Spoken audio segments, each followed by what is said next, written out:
कल्याण डोंबिवली महापालिकेच्या निवडणुकीत आज अर्ज भरण्याचा शेवटचा दिवस आहे।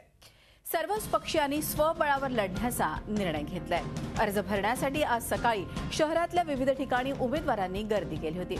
मनसेकडून 70 ते 75 जणांना एबी फॉर्मचं वाटप बंडखोरी टाळण्यासाठी उमेदवारी यादी जाहीर न करताच बोलावून घेत आहे आणि अद्यापही ते सुरूच आहे। एबी फॉर्म वाटप करण्यात आलेलं आहे। तिकडे संघर्ष समितीनं आपले उमेदवार रिंगणात उतरवलेत। त्यामुळे निवडणूक चुरस आणखीनच वाढली आहे। शिवसेनेनं आपले उमेदवार देण्याचा निर्णय घेतल्यानं संघर्ष समितीला आपलं बहिष्काराचं हत्यार मॅन करावं लागलंय। उलटपक्षी शिवसेनेला टक्कर देण्यासाठी संघर्ष समितीनं एकाच एक उमेदवार देण्याचं ठरवलेलं आहे।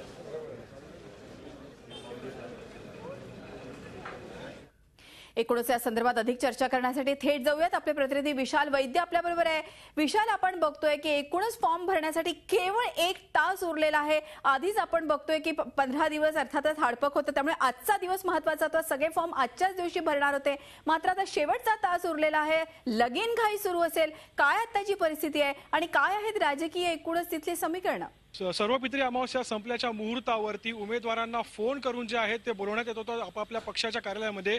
त्यानंतर मध्यरात्री 12 वाजेपासून ते पहाटे 6 वाजेपर्यंत उमेदवारांना इकडे एबी फॉर्मचं वाटप करण्यात आलं। त्यानंतर जे आहेत उमेदवारांनी पुढची जी प्रोसेस आहे ती पूर्ण केली। एकूणच आज सकाळी 10:30 वाजल्यापासून अर्ज भरण्याची मुदत सुरू झाली होती, मात्र सगळी प्रोसेस सुरू करायला उमेदवारांना वेळ गेला। त्यामुळे 12 नंतर जे आहेत उमेदवारी अर्ज भरण्यासाठी आपापल्या प्रभागात तिकडे दाखल झाले। एकंदर असं बघून येत आहे की 27 गावांवरून इथे मोठ्या प्रमाणात राजकारण इथे खेळलं गेलं, मात्र 27 गाव संघर्ष समिती आहे तिनं बहिष्काराचा जो पवित्रा आहे तो आता मागे घेतलेला आहे।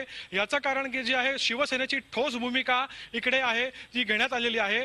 या 21 प्रभाग जे आहेत 27 गावांमधले तिकडे शिवसेनेने आतापर्यंत 8 उमेदवारांचे अर्ज भरलेले आहेत। काल जे आहे भारतीय जो बसपा आहे बसपानं सुद्धा 2 उमेदवारांचे आहेत इथे अर्ज दाखल केले। त्यामुळे कुठेतरी संघर्ष समिती आहे ती फूट पडण्याची चिन्ह निर्माण झाली होती।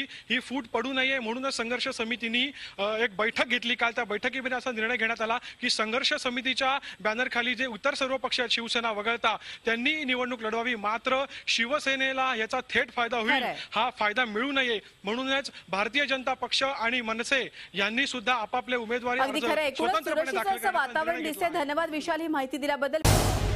झी 24 तास रहा एक पाऊल पुढे।